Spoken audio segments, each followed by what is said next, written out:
নমস্কাৰ বন্ধুসকল, আজিৰ এই ভিডিঅ'টোলৈ আপোনালোক সকলোকে স্বাগতম জনাইছোঁ।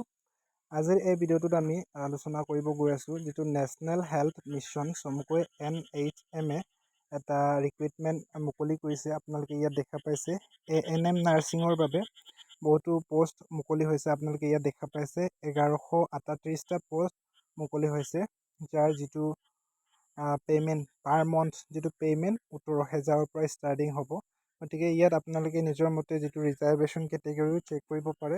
তাৰপিছত আমি গৈ আছোঁ কেনেকৈ আপোনালোকে অনলাইন আবেদনটো কৰিব লাগিব তাৰ বাবে। আপোনালোকে ফাৰ্ষ্টত গুগল ক্ৰম ব্ৰাউজাৰত যাব লাগিব। NHM এইটো আপোনালোকে চাৰ্চ কৰিব লাগিব। যেতিয়া আপোনালোকে ক্ৰম ব্ৰাউজাৰত চাৰ্চ কৰে তেতিয়া NHMৰ যিটো অফিচিয়েল ইণ্টাৰফেচটো আপোনালোকে বিচাৰি পাব লাগিব। আপোনালোকে ইয়াত দেখা পাইছে NHM Assam national health mission. তাৰ আপোনালোকে ক্লিক কৰিলে নহ'ব, আপোনালোকে বেক কৰি পিনি এইটো ৰিক্ৰুইটমেণ্ট অপশ্যনত আপোনালোকে ক্লিক কৰিব লাগিব। যেতিয়া ৰিক্ৰুইটমেণ্ট অপশ্যনত ক্লিক কৰে তেতিয়া এনেধৰণৰ এটা ইণ্টাৰফেচ অপেন হ'ব। আপোনালোকে ইয়াত দেখা পাইছে national health mission Assam new. এই ফাৰ্ষ্ট লিংকটোত আপোনালোকে ক্লিক কৰিলে ইয়াত দেখা পাইছে you are being redirected to an external website. এইটো আপোনালোকক এক্সটাৰ্নেল এটা ৱেবছাইটলৈ লৈ যাব। এইটো চিম্পলি অ'কে কৰি দিব লাগে। আপোনালোকে যেতিয়া অ'কে কৰি দিয়ে তেতিয়া এনেধৰণৰ ইণ্টাৰফেচ শ্ব' আপ হৈ যাব। আপোনালোকে ইয়াত দেখা পাইছে NHM advertisement appendix apply transfer order আপোনালোকে এপ্লাই কৰিব পাৰে। Advertisement for ANM NHM Assam এইটো আপোনালোকে ক্লিক কৰিব লাগিব। ইয়াত দেখা পাইছে মই দেখুৱাই দিছোঁ এইটো অপশ্যনত আপোনালোকে ক্লিক কৰিব লাগিব এপ্লাই অনলাইন। যেতিয়া আপোনালোকে ইয়াত ক্লিক কৰে তেতিয়া এনেধৰণৰ এটা ইণ্টাৰফেচ শ্ব' আপ হৈ যাব। এইটো হৈছে ৰেজিষ্ট্ৰেশ্যন ফৰ্মটো। ফাৰ্ষ্ট এইটো ফিল আপ কৰিব লাগিব। তাৰপিছত আপোনালোকে যেতিয়া ফিল আপ কৰাৰ পাছত মোবাইল নাম্বাৰ আৰু পাছৱৰ্ড দি লগ ইন কৰি পিনি বাকী ষ্টেপকেইটা কমপ্লিট কৰিব লাগিব। ইয়াত দেখা পাইছে আপোনালোকে ফাৰ্ষ্টত ৰেজিষ্টাৰ। যেতিয়া ৰেজিষ্ট্ৰেশ্যন শেষ হ'ব তাৰপিছত আপোনালোকে লগ ইন কৰিব পাৰিব মোবাইল নাম্বাৰ আৰু পাছৱৰ্ডটো দি পিনি। তাৰপিছত এপ্লিকেশ্যনটো কমপ্লিট কৰিব পাৰে। তাৰপিছত ৰেজিষ্টাৰ কৰিবলৈ আপোনালোকে ইয়াত দেখা পাইছে কোনটো পষ্টৰ বাবে আবেদন কৰিব। ইয়াত আপোনালোকে চিলেক্ট কৰিব লাগিব ANM নে কমিউনিটি হেল্থ অফিচাৰ। দুটা যিটো এডভাৰটাইজ মুকলি হৈছে ANM আৰু কমিউনিটি হেল্থ অফিচাৰ। আপোনালোকে নিজৰ মতে চিলেক্ট কৰিব লাগিব। তাৰপিছত আপোনালোকে ইয়াত ফাৰ্ষ্ট নেমটো দিব লাগিব। তাৰপিছত যদি মিডিল নেম আছে সেইটো দি দিব পাৰি। তাৰপিছত লাষ্ট নেম।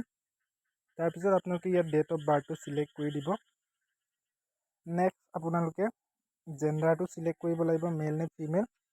তাৰপিছত নেক্সট ইমেইল ID টো আপোনালোকে দিব লাগিব। আৰু তাৰপিছত যিটো কাউন্সিলৰ ভিজিট হেল্থ মেড ৱাইফ যিটো ANMৰ ৰেজিষ্ট্ৰেশ্যন নাম্বাৰটো আপোনালোকে দিব লাগিব। মোক কিছুমান যিটো এপ্লিকেণ্টে সুধি আছিলে যদি ANMৰ যিটো কাউন্সিলৰ ৰেজিষ্ট্ৰেশ্যন নাম্বাৰ সেইটো নাথাকিলে কৰিব পাৰিব নাই। সেইটো যদি নাথাকে তেতিয়াহ'লে অভিয়াছলি কৰিব নোৱাৰিব, কাৰণ এইটো ইয়াত বিচৰা হৈছে। আৰু যিটো ৰেজিষ্ট্ৰেশ্যন চাৰ্টিফিকেট সেইটো বিচৰা হৈছে। ইয়াত আপোনালোকে চ'ৰ্চ ফাইল অপশ্যনত গৈ পিনি আপোনালোকে চিম্পলি চিলেক্ট কৰি পিনি আপলোড দি দিব পাৰে। তাৰপিছত আপোনাৰ যিটো কাষ্টটো ইয়াত দেখা পাইছে আপোনাৰ নিজৰ মতে কাষ্টটো চিলেক্ট কৰিব পাৰিব। তাৰপিছত যদি ফিজিকেলি হেণ্ডিকেপ হয় তেতিয়াহ'লে য়েছ কৰি দিব, যদি নহয় তেতিয়াহ'লে ন'। যদি এক্স চাৰ্ভিচমেন যদি কিবা আপোনালোকে কৰি আছে বা কিছুমান হস্পিটেলত সোমাইছে তেতিয়াহ'লে য়েছ কৰি দিব পাৰে। যদি আপোনালোকে য়েছ কৰে তেতিয়াহ'লে যিটো হস্পিটেলত আপোনালোকে বৰ্তমান কৰি আছে তাৰ যিটো চাৰ্টিফিকেটটো আপলোড দিব লাগিব, নতুবা আপোনালোকে ন' কৰি দিলেও হৈ যাব। তাৰপিছত চিলেক্ট জোন প্ৰিফাৰেঞ্চ অপশ্যনৰ সেইটো আপোনালোকে চিলেক্ট কৰিব পাৰে। লৱাৰ আছাম কোনটোত আপোনালোকে প্ৰিফাৰ কৰে, মানে কোনটোত জবটো বিচাৰে, লৱাৰ আছামত বিচাৰে নে বৰাক ভেলী চেণ্ট্ৰেল আছামত বিচাৰে, সেইটো আপোনালোকৰ নিজৰ মতে ফিল আপ কৰিব লাগিব। তাৰপিছত ইয়াত মোবাইল নাম্বাৰটো এণ্টাৰ কৰিব লাগিব।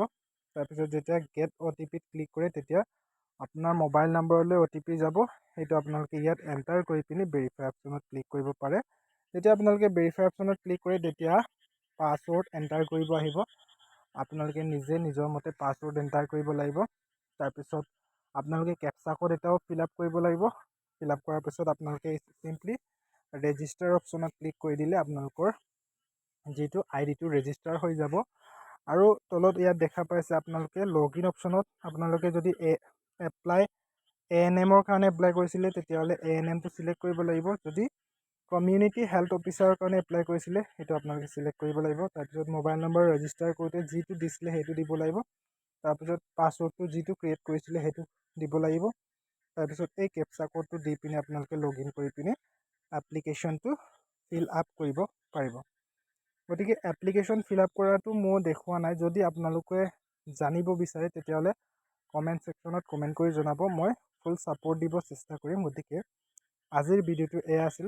আপোনালোকৰ জানি কেনেকুৱা লাগিল জনাবলৈ নাপাহৰিব। আকৌ লগ পাম নেক্সট ভিডিঅ'ত। তেতিয়ালৈ ধন্যবাদ। আৰু চেনেলটো যদি নতুনকৈ আহিছে তেতিয়াহ'লে ছাবস্ক্ৰাইব কৰি দিব আৰু বেল আইকনটো দবাই দিব। Thank U.